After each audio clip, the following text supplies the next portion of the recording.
business program, liberal arts, and wellness, teacher education, just about anything you want to do, we can do at OSU. Admissions process straightforward. Students are considered for scholarships just by applying. Really a lot of great OSU information tonight, but I don't want to take up too much time at this point. So I will turn it over to Joanne from UMass Lowell. Thank you, Jared. Hi, everyone. I'm Joanne Germano with the University of Massachusetts Lowell. If you're not familiar with our campus, we're just north of Boston. Train access from downtown Boston to our campus, it takes about 35 to 40 minutes. We're one of the mid-sized UMass campuses. So we're 11,000 undergrads, but our average class size is 25. Over 100 programs to choose from. Most popular are going to be the STEM, business, and criminal justice. We are a heavy internship and co-op school, so students do get work experience in before they graduate. We look for a strong B average. We have some great scholarships up to 20,000 that are renewable till you earn your bachelor's. I'd love to talk to you more about UMass Lowell, but now we are going to turn it over to Anne Marie. Joanne. Hi, everyone. My name is Anna Marie Fami, and I represent Muhlenberg College. Easy way to remember how to pronounce that is think of the animal, the mule. That's our mascot, Marty the Mule. So Muhlenberg is a small private liberal arts college in Allentown, Pennsylvania. Allentown is actually the third largest city in Pennsylvania. I don't think most people know that. I didn't know that prior to starting the job. So you're in a city environment, but we're a small school in that city. And Allentown is also about an hour and a half outside of New York City and about an hour outside of Philly. So it's a city that's near all the exciting big cities on the East Coast. Muhlenberg is known for a few different majors. We're most well known for theater. So we're a great place if you want to do the performing arts, but also have a liberal arts college education. So our theater students often minor or double major in other things like political science or business. We're also known for the sciences as well. We have really strong pre-health, like pre-med, pre-dental preparation. We have some partnerships with schools like Boston University School of Medicine and UPenn Dental. Also a good place to study political science. We have one of the highest student voting rates in the country. And we have a polling center on campus that you could work at and engage with local Pennsylvania voters. We also are, again, we're small, so highly residential. Almost all students live on campus for all 4 years. We're just about 2,000 students, and we have been test optional since 1996. And we have a variety of merit scholarships and need-based aid as well. So happy to answer any other questions. I'll turn it over to Lisa now.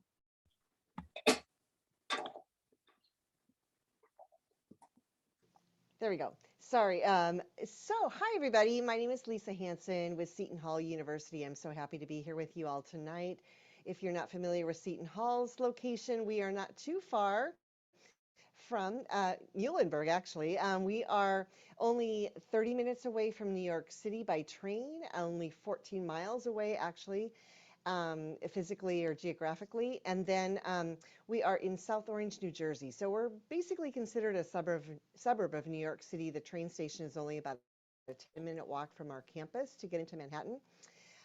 So for that reason, we offer a lot of great internship opportunities, ranked in the top 5 universities for internships for our students. So lots of great practical experience opportunities for students. We have over 90 great programs to offer to your students out there.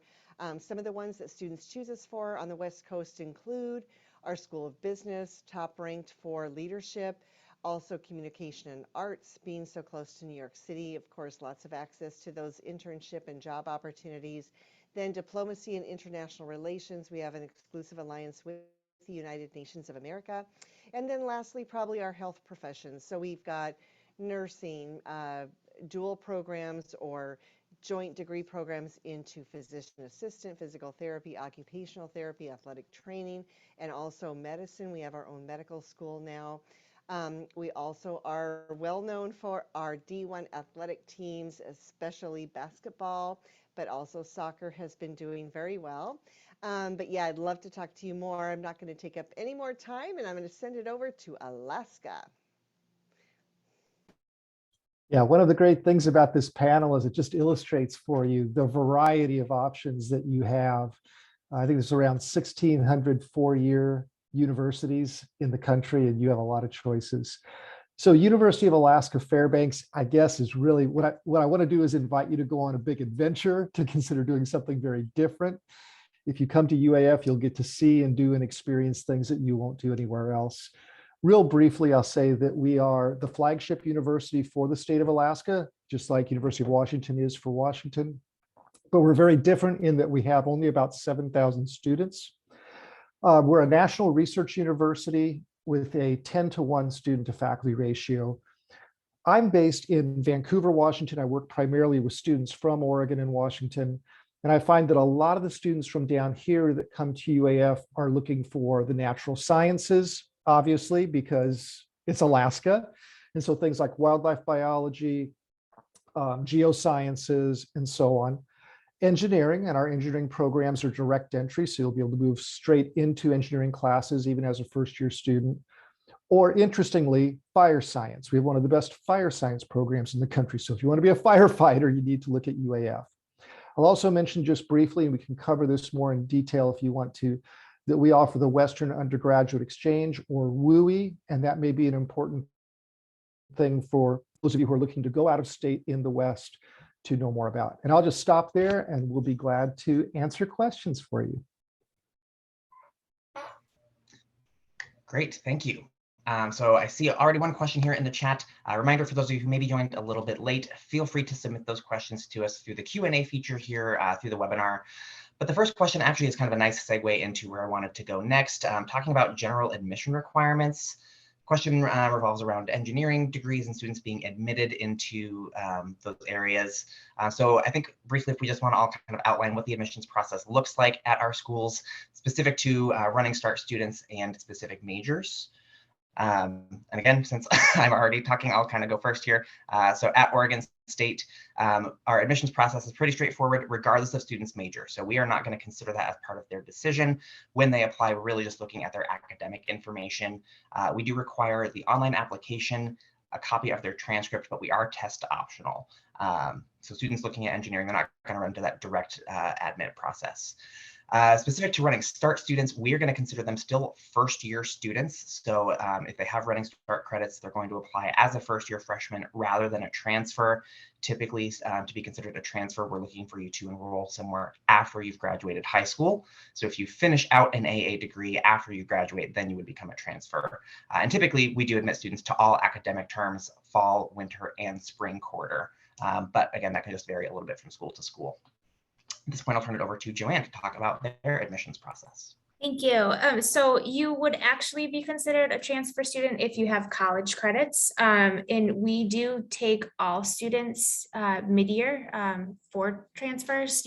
We'll take applications up till January 7th, which is about a week and a half before the spring semester starts, for all majors except nursing. We do have a transfer dictionary on our website, so you could actually kind of give yourself a credit evaluation before even applying. We don't require a specific number of units, so you wouldn't need your associates, but we do start awarding with a 3.0 for transfer students and a minimum 15 transferable credits. That's a $10,000 scholarship. Transfer students are reviewed on a rolling process, so if you were to apply, you'd usually find out within a week or so. And we don't have an engineering program, but I'll just chime in about, I think just sort of thinking about to your student experience, it may differ. Like if you're applying as a traditional first year student versus transfer student, keep that in mind too as you go through your process. You know, orientation may look different. The incoming class size, the cohort that you'd be coming in with would be different. Some colleges don't give out merit scholarships if you're a transfer student. So it's, I think just to sort of think about too, if you are wanting to, if you know that you're going to apply as a transfer student down the road, or if you want to apply as that traditional first year student based on the colleges you're looking at, what is that experience? And when it comes down to it, the money going to look like? So that's a generalization about first year versus transfer, not particular to any school here about engineering. Okay, I guess I'll go next. So Seton Hall does have an engineering program. It is a partnership with the Stevens Institute of Technology, which is in Hoboken, New Jersey. It's a 3+2 or 5-year total program where a student gets an undergraduate degree in either chemistry or physics usually, and then their master's degree, all of that within 5 years. Stevens is a fabulous engineering school as well. So if you are a transfer student, it's a little bit different. Like Anna Marie was saying, you are considered as a transfer student, so the scholarship is going to be a little bit different. If you're a running start student, we do take up to 45 credits of transferable credits from community college. So it's not like you've done that for naught. We do consider those on a case-by-case basis depending on the curriculum that you're applying into. So really important. We're gonna stress this probably a lot this evening. Stay in touch with your admissions counselor so you know all these details, because that's what we're here for. We love to talk to you. We love to give you guidance, and that's our job. That's why we do our job, because we love getting to know our students. So I'm going to now turn it over to Palmer. Just real briefly, I'll say, I want to encourage you all that we generally, as a community of admissions people, we want to work with transfer students. So know that we don't treat transfer students in any way as second-class citizens at all. And we understand that there's a number of different reasons why a student might choose to start somewhere else. With regard to Running Start and University of Alaska particularly, I'll say that we accept all Running Start credits. And in fact, if you earn an associate's degree as part of your Running Start program, we will actually waive all of your lower division general education credits as a block, which makes the transfer process real straightforward and streamlined. And I'll just leave it at that. And let's take a look at whatever the next questions are, Jared. All right. So the next question here in the Q&A is a great question about what are the greatest struggles, and a little bit more and talk about maybe some resources and support we have for first-year students adjusting to our campus. I will hesitate or defer to go first. So Joanne, if you want to kick us off this time. Sure. So I'd have to say one of the things our students struggle with is the climate sometimes, and we're about 2,500 miles away from the Pacific Northwest, so that can be a challenge. Some of our students get homesick. What we do offer is a strong mentorship for our students. We try and have all students have an upperclassman that they can work with. That's a peer mentor, as well as a professional advisor, so they can get acclimated to the university. We do try and encourage students to get involved in any of our clubs or organizations to help build friends on campus and that social piece.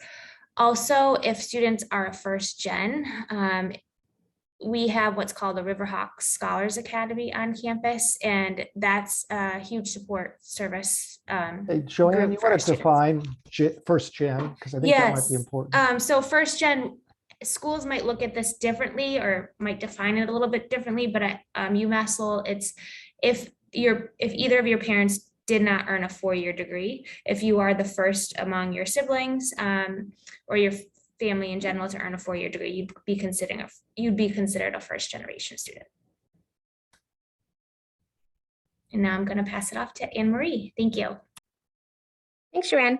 So I think I was a first-gen college student when I was in college, and something that was hard for me, I came from a large public high school, and the workload was just very different than when I got to college. And I didn't go to Muhlenberg, but I went to a school pretty similar to Muhlenberg, and so it was hard for me to adjust to just a different level of the amount of reading and the amount of writing and classroom discussion, a lot of the things that I just didn't really have in my high school. And also like the homework was different, right? In high school, I was used to submitting a lot of assignments kind of like throughout the week. And in college, sometimes you'll have a class where you have 2 papers for the whole semester. And so just like adjusting to the workload and, faculty and other students, it just was different for me.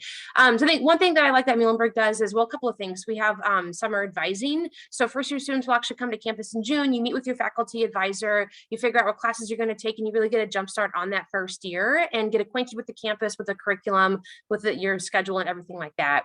And then we also have 2 classes that you'll take in your first year. One is called First Year Seminar. These are interdisciplinary classes focused on writing, so teaching you how to write. And they're fun. There's one about coffee. There's one about Quentin Tarantino films. So they're just random subjects, but with the hidden sort of agenda of you're going to learn how to write. And then we also have a program too for first generation and or students of color called Emerging Leaders. We come to campus early in August, and you're with a cohort of students with faculty mentors and just sort of learn about the support and just the community on campus. So there's a variety of resources that I think you'll find at a lot of schools to help you navigate. I'll pass it over to Lisa. Thanks so much.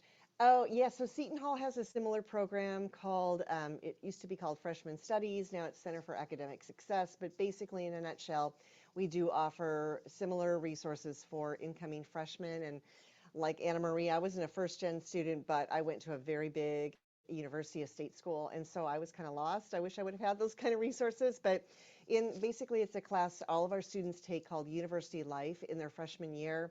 They're paired with a peer advisor as well as an academic advisor. Each week they go to that class and they just, really it's designed to help a student acclimate to university life, becoming an independent student apart from their family, home life, and learning how to navigate university life just like they did in high school. And so they learn, what do they want to do if they, want to double major, want to study abroad, want to change their major, all those kinds of questions that come up, as well as just, knowing how to meet with faculty, all those kinds of things. And like Anna Marie said, a lot of universities normally are going to offer these kinds of resources these days. So we're very, very helpful. All sorts of tutoring services also available, disability and support services that most universities have as well. We also have a first gen program too, because we're quite diverse at Seton Hall.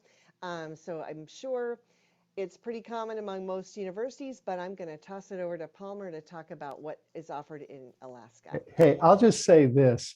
We have one challenge at UAF for our first year students that most places don't, and that is when you get to around the middle of December, there's only about 3.5 or 4 hours of daylight every day. And so we're actually very conscious of that. And we help students cope with that and learn tools. For instance, being intentional about getting outside during those brief hours when there's only a few hours. But yeah, as others have said, you can plug in with counseling services at most universities. They're often free of charge. Our goal is to get you to graduation. So therefore, our desire is to provide you with the support you need.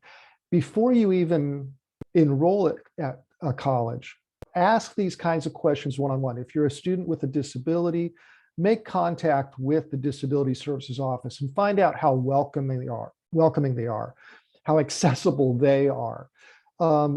Maybe talk with an academic advisor in your field before you even enroll and get a sense of whether this is going to be a fit for your personality and your way of doing things. I think would be just some generic advice, no matter what universities you're considering. Thanks, Palmer. And I'll just kind of wrap it up. Similar to most answers tonight, we have those kinds of similar advising and support resources for students, tutoring.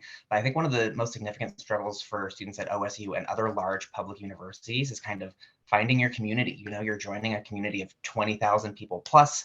Kind of how do you find your friends, people who have the same interests as you? So one of the ways that we specifically kind of address that is actually requiring all first-year students to live on campus. They are around other students who are going through a lot of the same things. And we do have specific portions of our buildings that are dedicated to some interest. So they might be engineering focused or business focused, for example, kind of giving students an additional option. We also have something called Welcome Week, that first week of classes where all those student organizations are out trying to get students involved and get students engaged. This is another great way to really kind of help students find opportunities to get connected. Great. The next question here, this is a wonderful one. What are the biggest myths about the admissions process or some misconceptions you often hear from students? Anna Marie, do you want to start us off this time? Sure, yeah, I really like that question, and I'm going to say something that's pretty bold, so I don't know if I'm going to regret saying it, but I think one myth or misconception that I hear a lot is it's hard to get into college. And it's like, well, no, it's hard to get into the 5 schools that we talk about. Like, the 5 schools I think that the New York Times and Washington Post like to report on. There are schools that are insanely hard to get into, but actually the national average is, I think, 67% in terms of college acceptance rate. Most colleges in this country admit the majority of their applicants. So this is actually this country is accessible in terms of like acceptance rate for you to go to college. You just haven't found all those schools yet that I think you could be happy at. So I think keep that in mind. It's something that I'm really passionate about, is that there are so many amazing schools that you would thrive at that you just don't know exist yet. And I say that as someone who went through the process and didn't know about, I only knew about the schools that I knew about from TV or what people talked about were the good schools in high school. There are a phenomenal amount of colleges in this country. So I'll kick it over to, we'll go other order. I'll kick it over to Palmer. I'll just talk about a misconception that I had. And that was this idea that colleges that this is a secret thing, that this and that colleges are not working for your best interests. And maybe in particular, from a financial perspective, I always had this idea that colleges wanted to squeeze every last penny out of you. And now that I am on the other side, now that I work in admissions rather than being a student myself, I know that I'm always exploring with students every opportunity there is. And I'm willing to answer questions for them about how they can make this as affordable as possible. And if at the end of the day, you feel like, for instance, UAF isn't going to be affordable for you, or maybe there's another institution that's a better fit for you, that's okay. We just want you to get to the best. We want you to have a good understanding of everything you need to know about our institutions and then make the best possible choice for you. And so look at us as admissions counselors as your partners in this. And absolutely do not fear this as being some sort of adversarial relationship. And if you happen to talk to a school that makes you feel that way, just don't go there, okay? So Lisa, do you have anything that you'd throw into the mix? I guess, yeah, my thing, that's such a great question too. And I loved what you guys both said. But one thing that I would say is I think one thing students feel like when they get to this stage in their life, they're like, oh my gosh, all my parents, friends, and everybody's asking me, what am I going to do? What am I going to major in? What am I going to be? You know, they have to have it all figured out. Well, you know what? You don't. And a lot of us, we didn't have it figured out. We thought we did. A lot of students come in with a specific major in mind or a goal in mind. And sometimes they start school and they go, oh my gosh, you know, I can't stand the sight of blood. I'm not going to be a doctor after all, you know, or something of that nature. And it's okay to change your major. It's okay to not even know and come in undecided. And that's what those resources in university are there for you too, to really kind of help you explore that. What's going to work for you? What do you really, really like? Because as we all know, when we get to the adult life, we're like, wow, I still haven't figured it out. A lot of times, you know, we go through many years of our life. So don't, you know, you can make up an answer for those friends or those colleagues or people that you go to school with. That's okay too. But you don't have to have it all figured out. Joanne, did you? Sure, yeah, I was just going to add, I hear often our students penalized if they're not in AP courses, and I think that's a myth. We receive what's called your school profile. The high school that you're taking classes at will list the breakdown of the classes they offer. We receive that when you apply, and we certainly do not penalize students. We don't want to see you bury yourself and try and take 4 or 5 APs or honors classes and really struggle and not have much of a social life, or we hate to see students do that too. So that is a really common myth, that we do not penalize students for the rigor of the courses that they're taking during high school. Great, and I don't really have anything too groundbreaking to add to all of that. Just kind of piggybacking off what Anna Marie and Joanne both said, we don't want you to stress yourself out taking all the most rigorous courses. You know, if you want to challenge yourself, that's great, but we want to make sure that you're doing well. So I think that's one of the biggest misconceptions I run into. The students feel they have to be like the perfect top student, but really kind of your application is just who you are, and really that's what it should be at the end of the day. And that sort of leads here into another question in the chat. What is the most important thing that colleges look for in students, or a handful of some of the most important things? And I think I will kick it to Lisa to start us this time. All right, thanks so much. I would say we are looking to make sure you get a good fit. So whether it depends on the university, you're going to hear that a lot from university counselors and reps and things like that. But it really kind of depends on the university that you're applying to and you're looking into. But at the end of the day, it's a two-way street, like people have mentioned before, that in this discussion.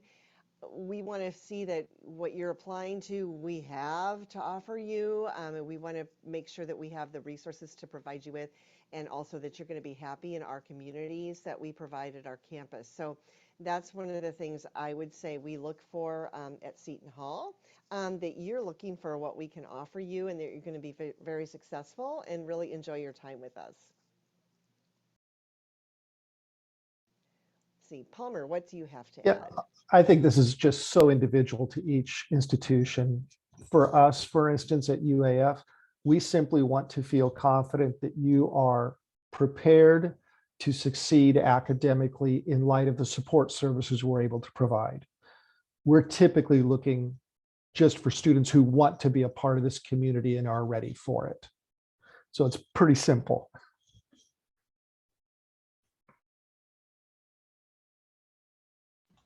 I'll chime in real quick. Similar to both Lisa and Palmer, we're just looking for students to be successful. We know we want to make sure that when we're admitting a student to Oregon State, that if that student enrolls, that they're going to be successful. Really, at the end of the day, that's all we're looking for. Some of the things that kind of are a good indicator, like I mentioned, rigorous courses, if you're able to add those into your schedule. Students who just consistently are kind of doing well or improving throughout their academic career. Extracurricular involvement, so things like leadership, community service, positive contributions to social justice and equity issues in your community are all becoming much more important as well. Let me add one little thing. Sorry, Anne-Marie. And that is, if you happen to have stumbled at the start of your high school career, like so many freshmen do, because they don't realize that ninth grade counted, a lot of times schools are very interested in seeing a trend. And so as long as you are building towards, success, we want to take a chance on students as a general rule at most universities. Sorry, Anne-Marie, go ahead. No, I like that point. That is good. I think that's refreshing and reassuring. The only thing I was going to add is I think echo what everyone said, an academic ability to be academically successful at the institution you're applying to is really important when we're looking at your application. And I got to just for Muhlenberg specifically, it's the kind of place where students live on campus for all 4 years. It is a very traditional, highly residential college. So with that, we do sort of, I think, take an extra look at community involvement, just sort of like your desire to want to be at a place where you do live in the campus dorms for all 4 years, right? That's a little different than some other schools where maybe you wouldn't do that. And so I think there's that sort of that academic piece, but then also what do you do when you're outside the classroom? Because that's going to be, half of what you do in college. So there's I think all colleges will kind of look at that, but I just say that's that community part a little extra for us. And just to kind of echo what was previously stated at UMass Lowell, we do what's called the holistic review. So your transcript is going to weigh pretty heavily and we're test optional, but we want to see that we're so far away that you're going to be well or be happy and do well at our university. So one of the things I like to notice with our students is any leadership activities, what Jared and some others have stated, community service, leadership, if you're involved in any social justice activities, and you can include that on the application, that will catch our eye too. So a little bit of all of those pieces, activities and academics. Will also reference the letter of recommendation too, that can hold a lot of weight.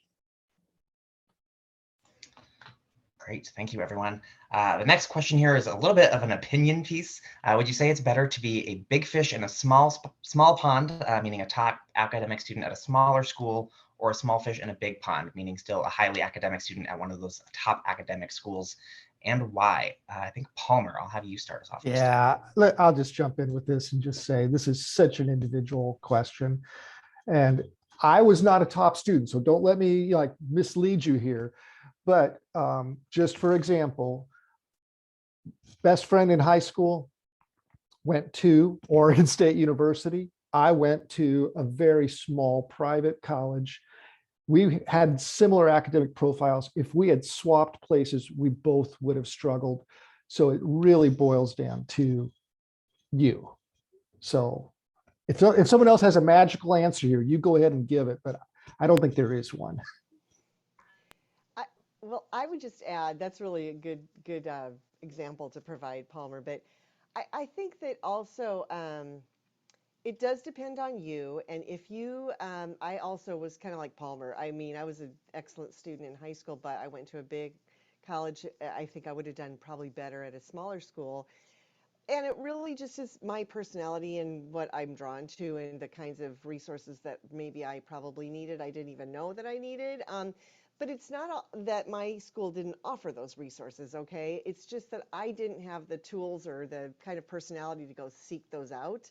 And maybe I think when you are in a bigger school, sometimes, not all the time, but you might need to be a little bit more proactive and more like really driven and know who you are and what you want to go after those kinds of things. And it doesn't mean that you won't have the same kinds of opportunities available. You'll have a lot of opportunities, you know, in any kind of environment, I believe, but it, like Palmer said, it's very individual. So I think, yeah, whoever else wants to chime in, go ahead. The only thing I was going to chime in is I wasn't sure if the question was phrased as if students referring to like where they are in high school, if that was they were describing their high school experience, can maybe compared to their peers, or the college experience. But I would just echo, you don't control where you go to high school. So I think just understanding again, when an admission officer is doing their job, it's really all about context. Like how have you done in the context of where you are now, not comparing this high school to that high school. So I just wanted to also throw that out there in case that's what the point of view you were asking the question. Yes, I'm so glad you mentioned that, Anna Marie. I did want to add, kind of from my own personal experience, I came from a very small rural high school where we did not have AP classes. I took high school Spanish from the same person I took elementary PE from. So kind of considering that context of what's available to you and what you're able to do in that context. So really, it's going to be very hard for us to compare a student from a smaller school to a larger school. We're really going to be looking at them within the context of their classmates. So I think kind of the answer there is it really can depend, and we really just encourage students to showcase themselves to the best of their abilities in this process. A lot of great questions still pouring in here. Next one related to SAT, ACT scores and rigorous courses. If a low score or lack of rigorous courses can impact if you're going to be accepted. Joanne, why don't you start us off? Sure. So it really depends. I know you're going to hear us say that a lot tonight, and it's probably a little bit annoying, but that's the reality of it. Lots of schools now since the pandemic have gone test optional, meaning it's up to you if you want to submit tests or not. At UMass Lowell specifically, we are test optional. So I always recommend if you scored 1100 or 22 ACT, submit scores. If not, don't worry about it. There are other components on your application that we will look at, including the letter of recommendation, the essay. We do a holistic review. So tests are totally up to you if you want to submit those or not. So don't feel like it's going to completely ruin your chances of getting in if you didn't do so well. But every school is gonna vary a little bit. Anna Marie, do you want to comment?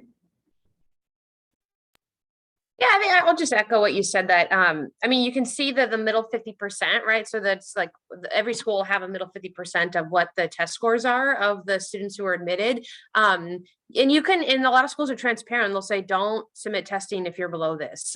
So I think you feel free to ask colleges that, or use make a judgment call. If your score is lower than that, keep that in mind. Like if your score is lower than that, and maybe your application would be better if you didn't submit that low score, but it's going to depend by the college.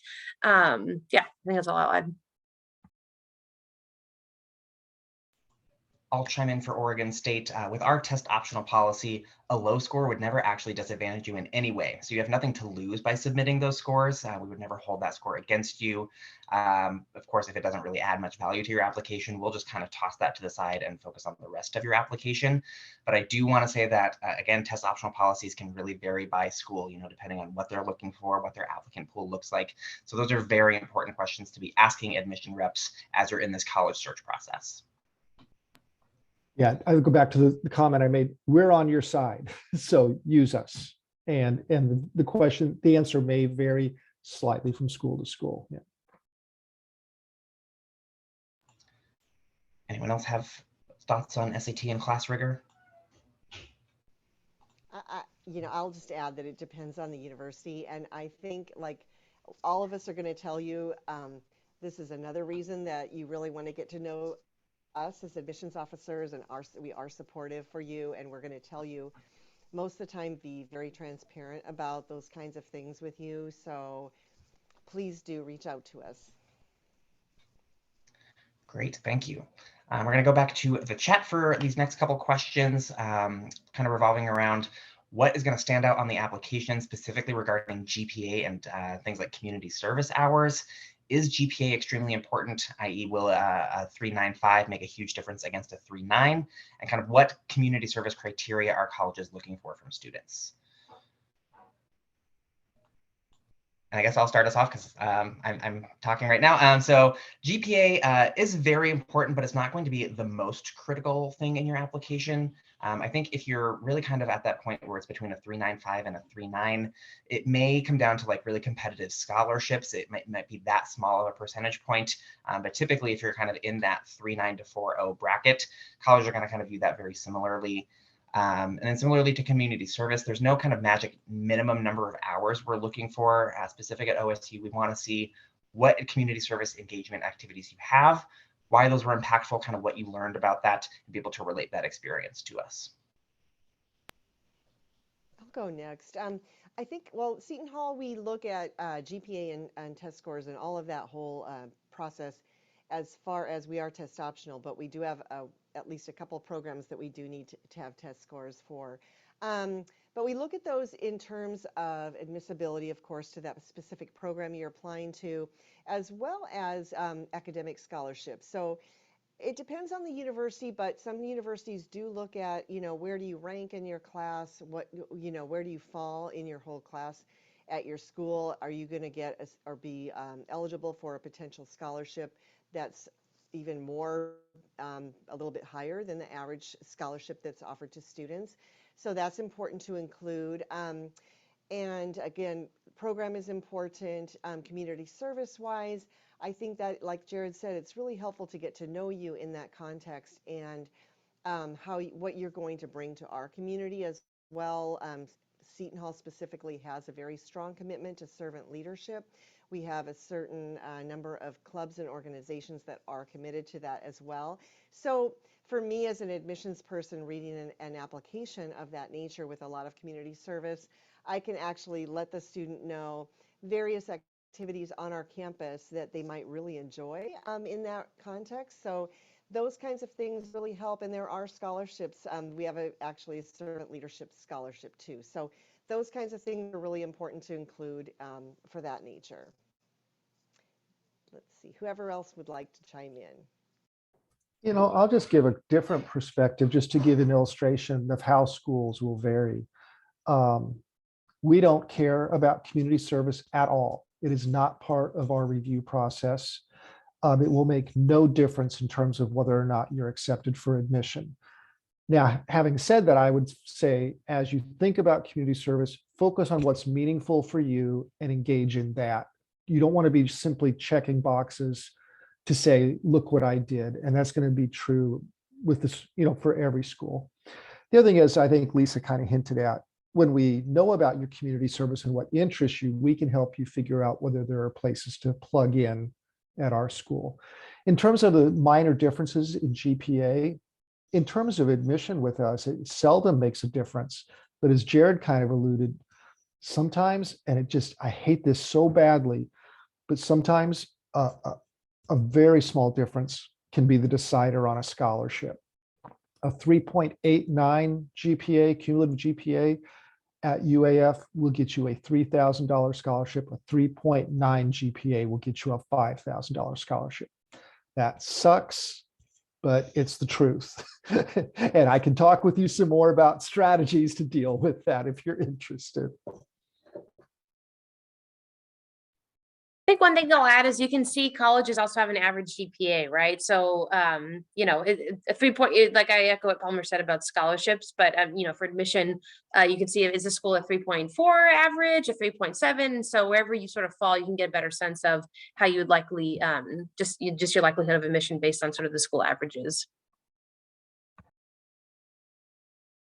And then at UMassel, a GPA such as a 3.95 to a 3.9 isn't going to be too much of a difference. We can offer different amounts of scholarships, similar to what Palmer said, based on tenths of a GPA can be significant in $2,000 to $3,000 per year. So that can range. And then we don't require community service as part of our application process, but it certainly looks great, especially if you want a healthcare profession such as nursing and you're maybe working at a American Red Cross facility or whatever it might be. I mean, include it. It certainly helps when we do a holistic review, but we don't require any type of specific community service or a certain amount of hours. I'll just chime in again. I forgot to talk about Muhlenberg. So for a 3.9, a 3.95 would not matter at all for Muhlenberg in terms of admission or for scholarship consideration. In terms of just that minute difference is what I mean.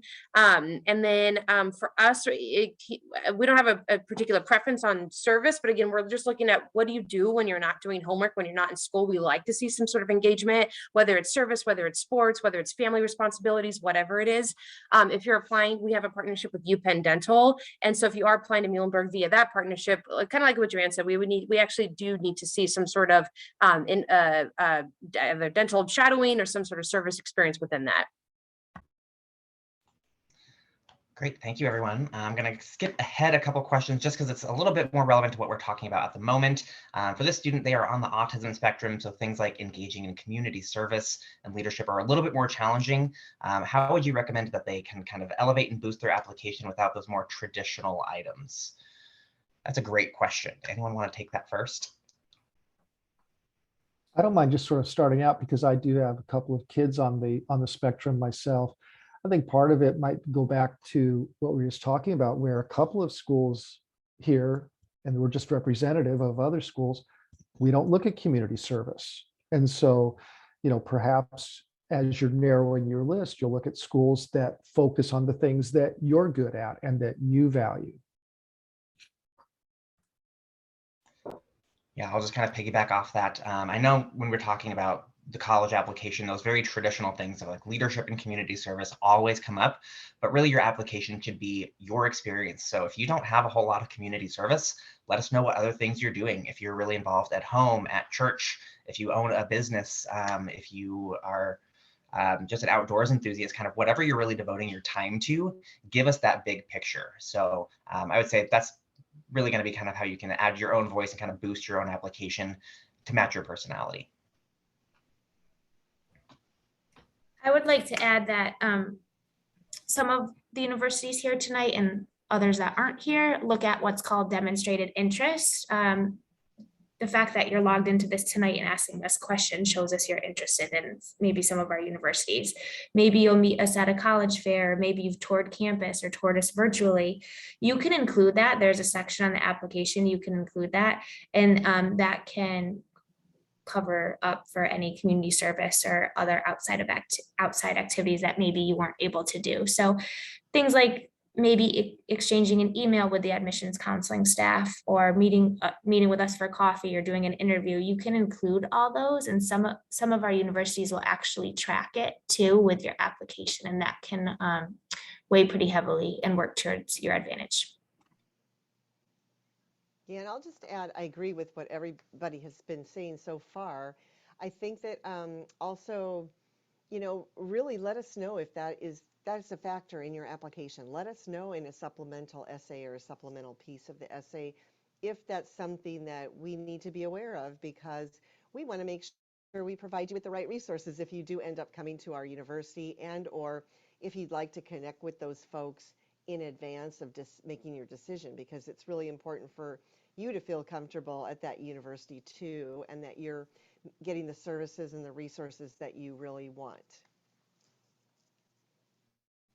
One thing I'll add, and I think that this is where the pandemic can be used to an advantage, is I've seen a lot of sort of, I think, non-traditional activities pop up, right? I mean, maybe I know there's a question here about starting a small business. I've seen a lot of applications where someone started their own Etsy business and they're selling little succulent planters, or you picked up hobbies, or maybe you became the leader of, your local Dungeons and Dragons club or whatever. So whatever sort of, the thing about hobbies or other things that kept you busy during the pandemic that you continued because you enjoy them. And I think there's more, flexibility now than I think there was pre the pandemic for sort of those other non-traditional activities for it to be valuable in your application. Great, and that leads into another very relevant question that we have here in the Q&A about, do your schools offer interviews for prospective students, and how would that help your application? I'll kind of chime in for Oregon State. We do offer interviews, but they are purely informational. So any meetings you have, we are not considering that kind of demonstrated interest Joanne was talking about, where it actually becomes part of your admission decision. We're really just using that to answer your questions, give you more information about the university, and see if it'd be a good fit for you, as well as kind of help you through the application process. So that's what our interviews look like specifically. I'll go ahead and answer for Muhlenberg. So we do offer interviews. They are they're sort of a two-way street. They're informative, but they're also evaluative. I can never say that word. Evaluative. So it's helpful for us to get to know you, and that's added to your application. But it's also helpful for you to get a vibe of the school and for you to get to know us better. So they are optional, but when I say optional, that's parentheses highly recommended. So we do take demonstrated interest into account, and if you are seriously considering us, we strongly recommend to do an interview. And that is different because I worked at a school previously where optional really meant optional, and we did not have a preference whether you did it or not, and we didn't take demonstrated interest into account. So like Joanne said, we're going to say it depends a lot. But so yeah, for Muhlenberg, we offer interviews. And I also will say that last year we gave application fee waivers to students if they interviewed. I think it was by November 1st, November 15th. I'm not sure if we're doing that again this year, but if we will, if you're on our mailing list, you'll know of that. And keep that in mind too. There may be colleges where there's some other sort of advantages to interviewing and connecting with the college early. And I'll just go next really quickly. Very similar to what Anna Marie said, Seton Hall highly recommends interviews. They are informational and also evaluative. That is kind of a hard word to say. But yeah, so we have them for students to do, learn more about us, and also it does show your demonstrated interest. We do track that. It can come in handy if for more scholarships. It can come in handy for a lot of things. So definitely take advantage of those if you are highly interested in a university. That's my rule of thumb. And I was going to say something else, but I just forgot. So I'm going to turn it over to whoever else would like to chime in. I'll just add that interviews are optional at UMass Lowell. They're more informative, but we can use them amongst our staff that meet with students for coffee chat. We can use that as an indicator for a student to get in, and also for to advocate for higher scholarships. So it's more of a kind of a booster for scholarship reasonings when we do them. Great, thanks everyone. And I see a follow-up question in the chat about, do most universities offer these interviews?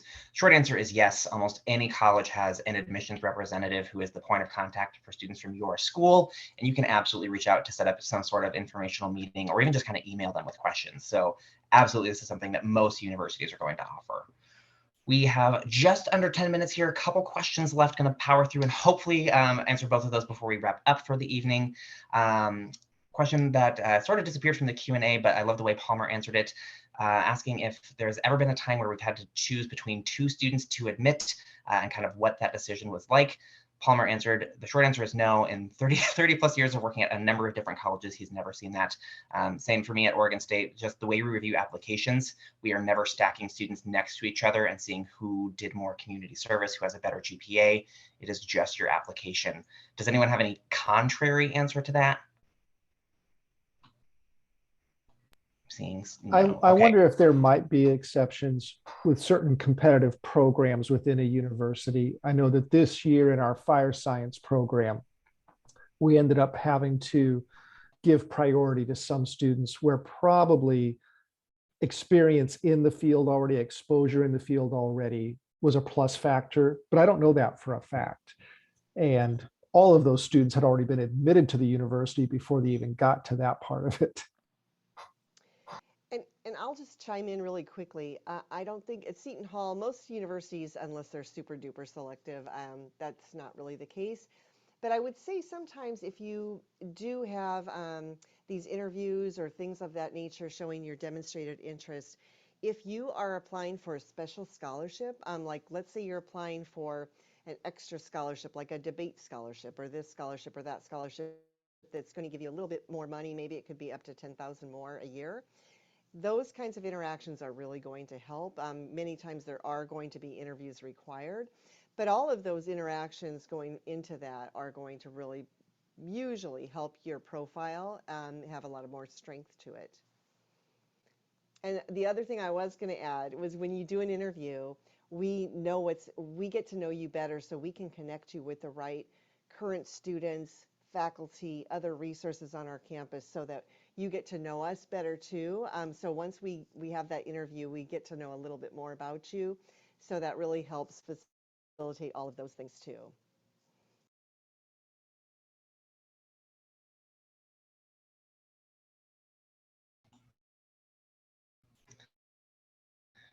Great, thank you. And the last question we have here in the Q&A, and then I have one more question for everyone before we wrap up.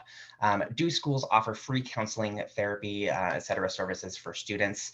I think the short answer for all of us is going to be yes, in some capacity, just looks a little bit different. Specific at OSU, we call that CAPS, Counseling and Psychological Services, absolutely part of your tuition.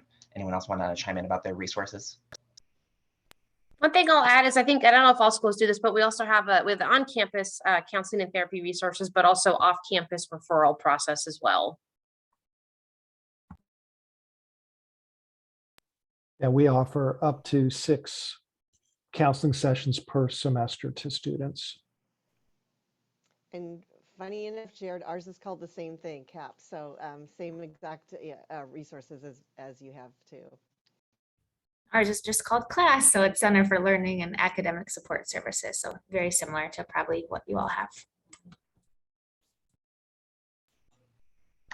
Awesome. And so our final question here in the last few minutes, if everyone could just share one kind of great piece of advice you have for students beginning this college search process, kind of what's your recommendation? Joanne, why don't you start us off? Sure. Just to try and relax and have fun with it. Remember that we were your age once too, and it's nerve-wracking, but it can be the next best 4 years of your life too. So just try not to get too nervous and treat us as one of you or as a friend. We're here to help you.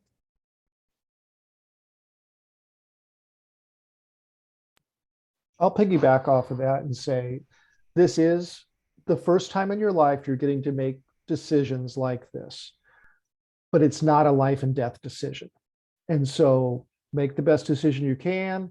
You won't know if it was the right one or not until you've already enrolled. And I believe statistically, most college graduates have attended more than one college on their way to their degree. And so if you find that you didn't hit a home run with your first choice, it's okay, you redirect. That's not your plan right now, but again, it's not life and death. So like Joanne said, try and enjoy this process. Also, as a family, maybe begin talking about the financial aspects of it earlier rather than at the very, very end. If there's some limitations you need to be aware of as a student. Really great pieces of advice, you guys. And you just made me laugh inside, Palmer, when you said that, because we had a neighbor that he said his son thought this was the most critical decision of his life ever, so it's like, no, there's going to be a lot more that come along. So don't worry about it. It'll pass. There's going to be more things to come. But I would simply say, like everybody else has said, try to have fun with this process. And also, if you can, get started early. We do a lot of essay workshops. I think all of us that are here tonight probably help with those with students and high school counselors, etc. But if you can start that essay a little bit early, if you're thinking about it this summer, you might have 5 different drafts. The earlier that you get started, the more you have time to kind of think about it and different ideas come to mind, and then it's not such a stressful thing going forward. Once you get started earlier, your senior year is going to be so busy. So you have a lot to look forward to, and then a lot of different things that are going to pile up on you too. So get started early. And I'll echo that just in terms, I think, of organizing. I'll give kind of a boring piece of advice, but you're going to get a lot of emails if you haven't been getting those already. So figure out a way to stay organized. I like to do email folders. So maybe you have a folder like here's your UMass Lowell folder and your Seton Hall folder and your Muhlenberg folder. So if you're applying to all of us, or maybe you have folders based off of, deadlines, or based off of like, reach school, middle school, whatever. So sort of like organize yourself in a way so you don't actually miss the really important emails that you need to pay attention to, and sort of filter out other ones that you can sort of peruse at when you have time or interest. All great advice. I think I'll just wrap us up. My piece of advice is don't be afraid of this process. Reach out to your admissions advisor. We are admissions officers, not denial officers. We want you to come to our schools. We are trying to get you, we want you to be successful. So feel free to use us as a resource. We are not intimidating. We're not like this gatekeeper trying to keep students out. We actually want students coming to our school. So just kind of keep that at the back of your mind as you're reaching out. We are not so scary.